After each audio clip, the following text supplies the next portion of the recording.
اعوذ باللہ من الشیطان الرجیم بسم اللہ الرحمن الرحیم السلام علیکم ورحمۃ اللہ وبرکاتہ۔ یا مومن بھائیوں، اللہم صلی علی سیدنا محمد وعلی آل محمد کما صلیت علی ابراہیم وعلی آل ابراہیم انک حمید مجید۔ تو آج جو ہے میں آپ لوگوں کے ساتھ دو آیات شیئر کر رہا ہوں۔ اس سیریز میں جو ہے میں اپنے خاندان کے خلاف، خاص طور پر اپنے والد صاحب اور اپنے ددیال کے خلاف حجت قائم کرتا ہوں۔ اصل میں حجت قائم کر چکا ہوں ذاتی دعوت کے ذریعے، مگر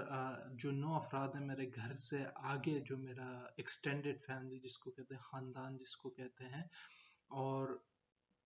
ان پر خاص طور پر میں حجت قائم کرنا چاہتا ہوں۔ اور ان سے آگے میں ایک سید نفس ہوں، تو جو باقی سادات ہیں زمین پر، میں سمجھتا ہوں کتاب سیکھنے اور سکھانے کی ذمہ داری سب سے بڑھ کے ان پر ہے، خاص طور پر ان سادات پر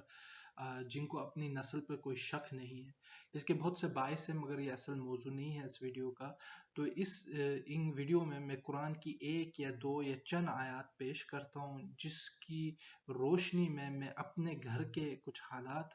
اور یہ جو پہلا قدم ہے شرکت انقلاب نبوی کا، کہ اپنے انفس کو دعوت پیش کی جائے، اپنے اہل البیت کو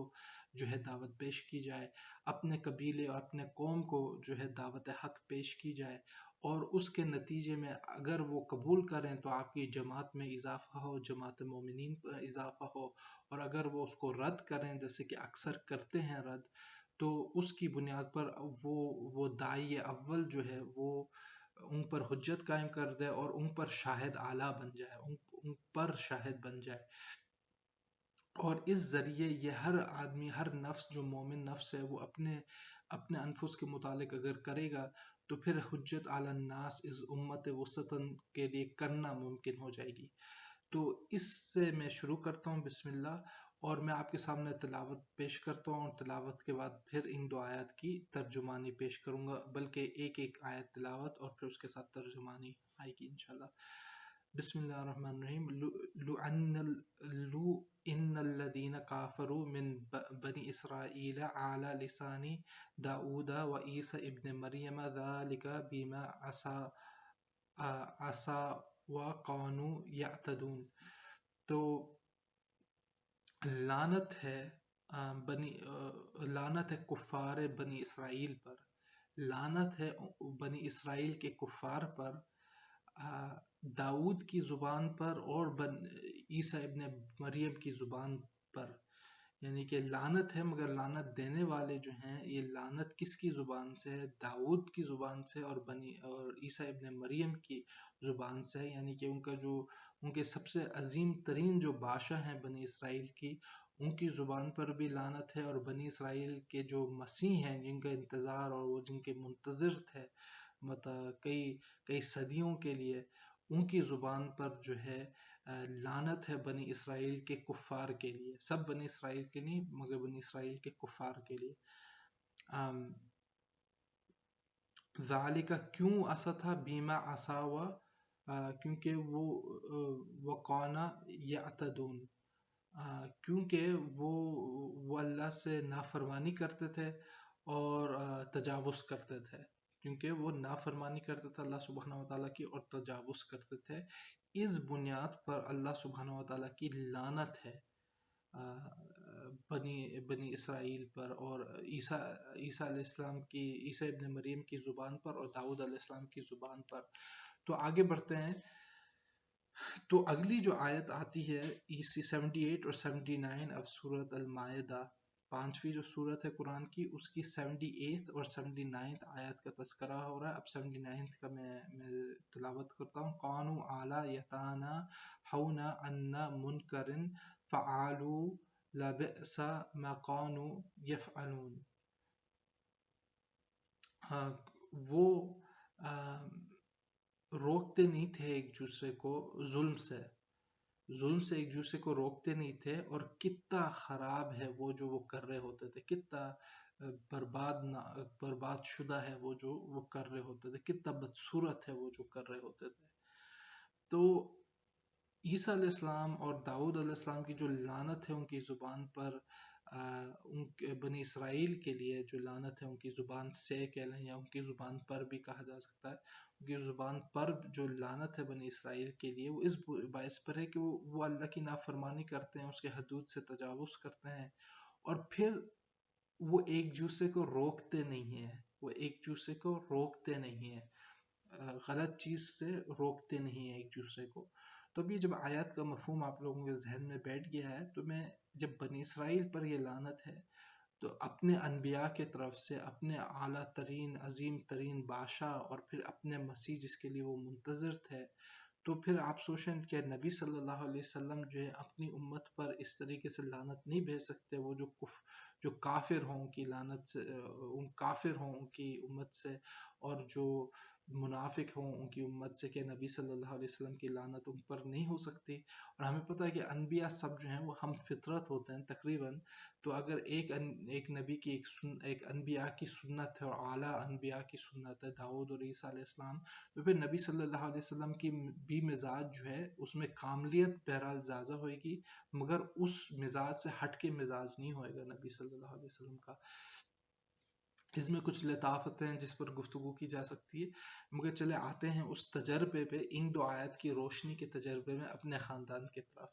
تو میرا جو خاندان ہے، میرے جو ددیال ہے، خاص طور پر ننیال بھی، مگر ددیال خاص طور پر، وہ ان پر بھی لعنت ہوئے گی ہمارے نبی صلی اللہ علیہ وسلم کی، کیونکہ وہ نافرمانی کرتے تھے اللہ سبحانہ و تعالیٰ کی، ظلم کرتے تھے، وعدہ خلافی کرتے تھے۔ آپ کو تو وعدہ خلافی سب سے بڑی حرمتوں سے ہے، وعدہ خلافی جو ہے یہ چھوٹی موٹی چیز نہیں ہے، یہ حرام ترین شے ہے وعدہ خلافی کرنا۔ تو یہ وعدہ خلافی کرتے تھے، میرا خاندان وعدہ خلافی کرتا تھا، جو مظلوم ہوتے تھے، جو مسکین ہوتے تھے، ان پر ظلم کر کے ان کو مظلوم بناتا تھا، جن کے پاس اختیار نہیں ہو، طاقت نہیں ہو، ان پر اور ظلم کرتا تھا، اور جو امیر ہوتے تھے، جو کامیاب ہوتے تھے دنیا میں، اور جو مطلب ظلموں کے ذریعے آگے بڑھ گئے تھے دنیا میں، تو وہ سارے ظالمین ایک دوسرے کی حمایت کرتے تھے، ایک دوسرے کو طاقت پہنچاتے تھے، ایک دوسرے کی تقویت کرتے تھے مظلوموں کے خلاف۔ تو یہ کمپٹیشن کس قسم کا ہے کہ جو طاقتور ہے دنیا میں، وہ کمزور سے لڑ رہا ہے، کمزور کو دبا رہا ہے، کمزور کو غلام بنا رہا ہے۔ تو اس